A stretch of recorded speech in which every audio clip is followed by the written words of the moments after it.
How good was round 15 of the URC?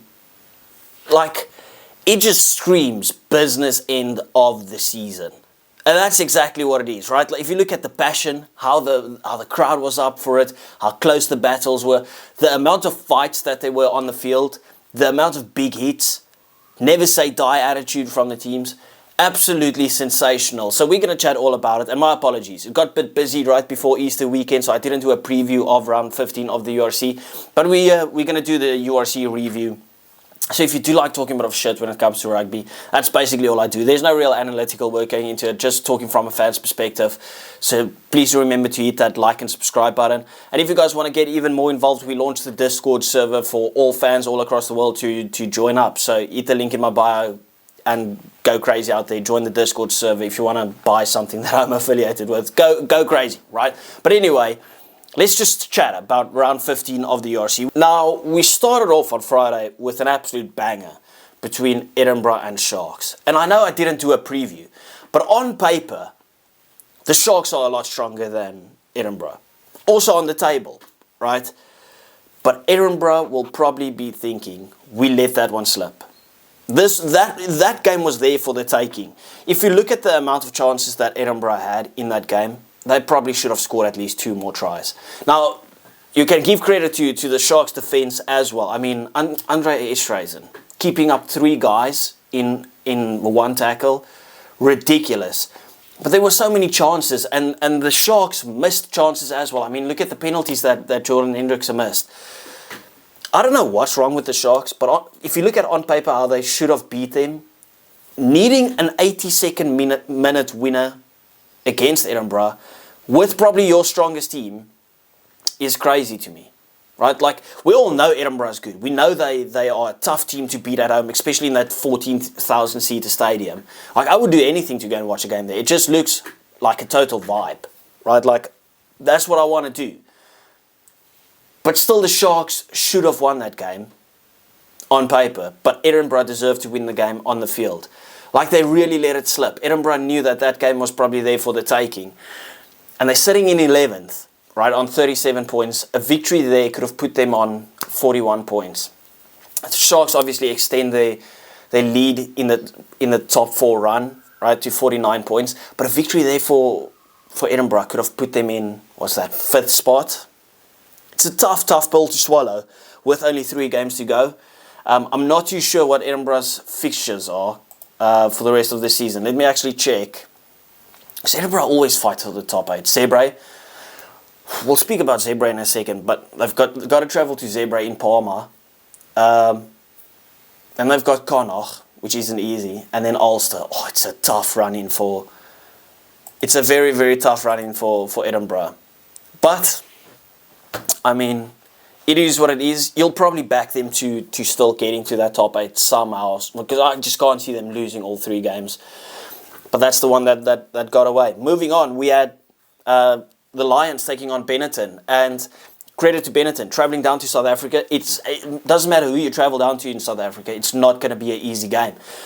And they played at Emirates Airline Park, and they were just clinical. I've said it before, the Italian teams are the most clinical teams. They don't get all these opportunities. There's no mounting pressure. When they get that ball, they score points. That's exactly what the Lions did. Couple of sloppy balls, errors, so many errors. You could see the players getting mad at each other. The coaching box should have gone absolutely crazy watching this game from the Lions. And they let it slip. This was an opportunity for the Lions to stay in the fight. I don't think they're in the fight anymore. I think it's mission impossible. It's done and dusted for them. But a massive victory for Benetton to take them up to 41 points as well. The Lions not doing the Stormers any favours, by the way. But credit to Benetton. And now they've got to come and play the Stormers on the 26th. I'll be at that game. I'll be pretty pissed because it's the weekend of my 25th birthday. Don't come here and spoil the party, Benetton, right? Because the Stormers, who we'll speak about literally in a second, just knows how to give me a couple of heart attacks. But yeah, Lions, they'll be kicking themselves. It's this thing, and we can add this to the Sharks segment as well, where it's like The South African teams know how to shut down in the game. There's never a full 80-minute performance. And you get it from all of our teams, right? Except for the Bulls. I thought the Bulls were sensational this weekend. But we get these periods of like 20, 30, 40 minutes even. We just shut down. And that's what the Lions did. Like the first 20 minutes, like I think they started pretty well, like 5 minutes in. And then all of a sudden Benetton just goes and they score like 2 or 3 tries. And then you have to fight back literally the whole game. And it doesn't help you only play rugby for the final 20 and put Benetton under pressure in the final 20 minutes. Like, seriously. I don't know how to describe it. I don't think other teams really do this. It's literally a South African thing. It's in our blood. Even the Springboks do it. Like, what is going on? But Benetton, sensational performance, travelling down to South Africa, getting the victory over the Lions, who would have probably felt they should have done this, got this over the line, but you can just feel like the energy zapped out of the team. I mean, we've heard the rumours that there's some backroom arguments, beef going on or whatever. I'm not sure what's going on there, but it needs fixing. Because at the start of the season, we were talking about how impressive the Lions are. And now it's all just like in a disarray. It's crazy. Anyway, let's move on to my team. The Stormers, who I so love and adore. And obviously, you'll probably want to hear the input of, let's say, the controversial decision there at the end. So let me just set the scene for you. Because I was watching this game with my dad. And at the start of the game, Andre Hugeventer took the ball from a maul. And Evan Roos got caught with obstruction. Now, the tackle was still made. Right? And the ref blew us for obstruction. Now, I don't really get mad at those type of things at all. But I said to my dad, like, you see a lot of the refs call that off and say it's not obstruction because the tackle was made. So they say it doesn't affect the play. But if you're going to call it for that one, I just want to see consistency with it. Right? Like I don't have a problem with it being called because technically it is obstruction even though the tackle's made. I just said all I want is consistency. So at the end of the game, right, the tackle was also made. I don't think it affected the try. Right? Like they would have still scored that try. But in comparison to what happened at the start of the game, they had to blow it. So I feel the right decision was made. But in my opinion, I would have let both situations just go. I wouldn't have blown the first one because tackle was made.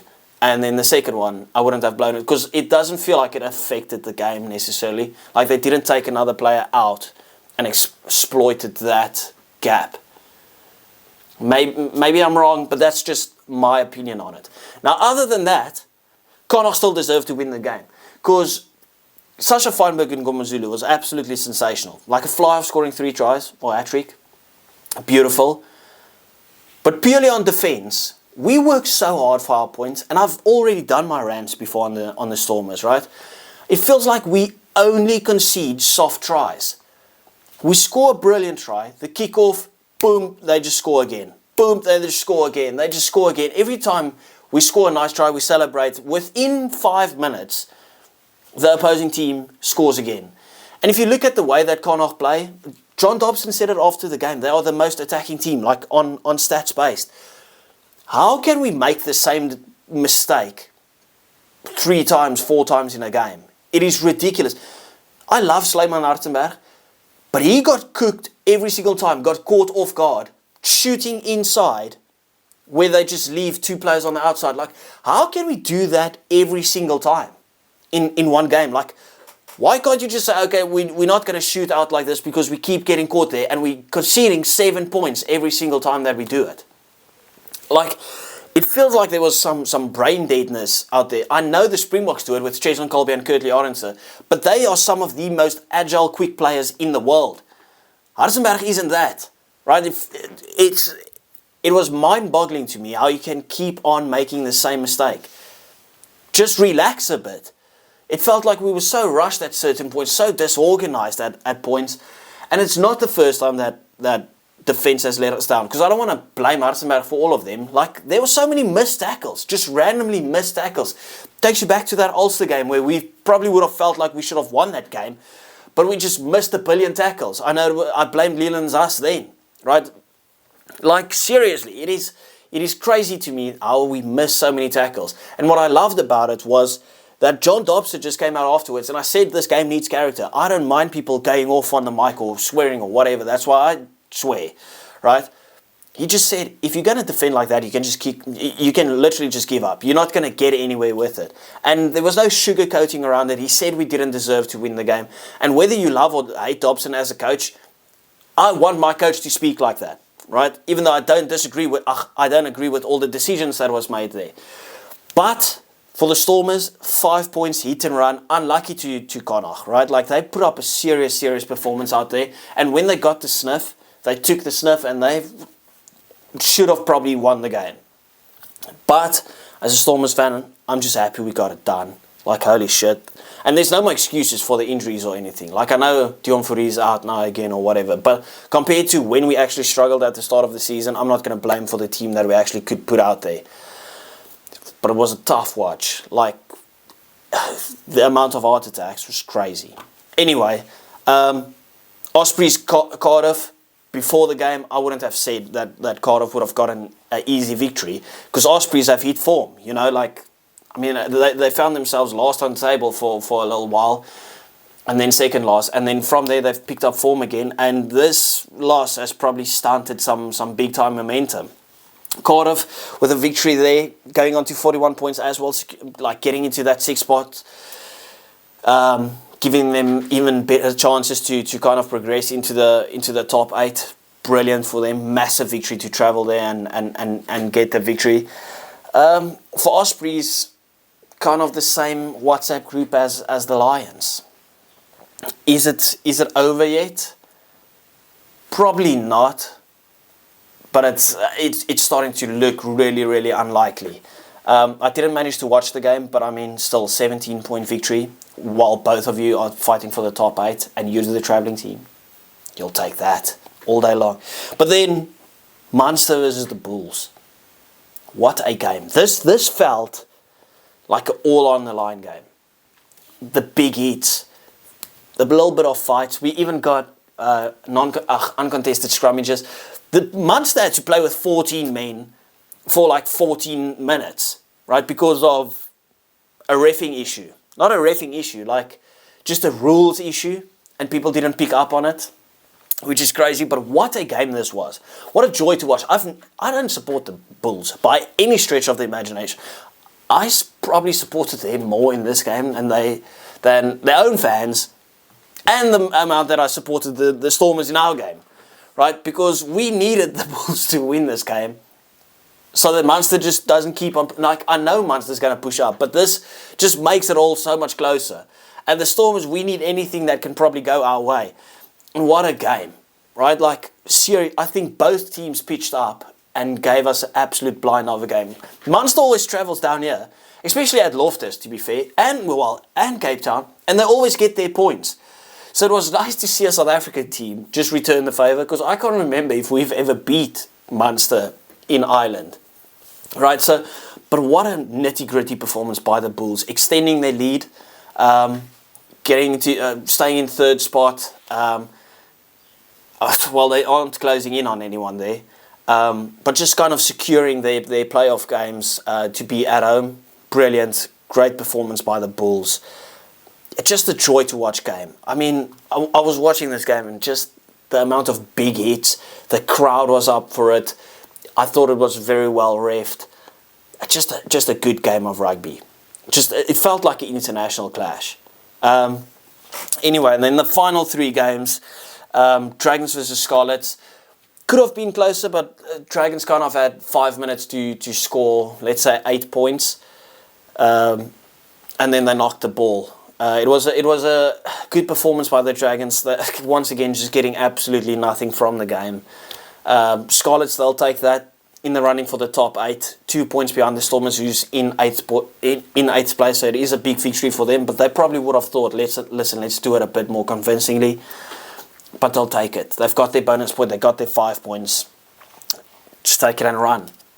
They've had a sensational season. It would be great if they can get into the top 8. It would be great for Welsh rugby for them to get into the top 8. So yeah, I mean, it would be great for them if they get Cardiff and Scarlets, right? Because they don't usually get anyone. maybe the Ospreys, but the Ospreys has totally dropped off. So, yeah. And then we had Leinster taking on Ulster, and once again, just international, clinical, mature Leinster. There's one game that you usually feel like maybe this could be an upset victory, and that's Ulster, because they do like pulling one over Leinster.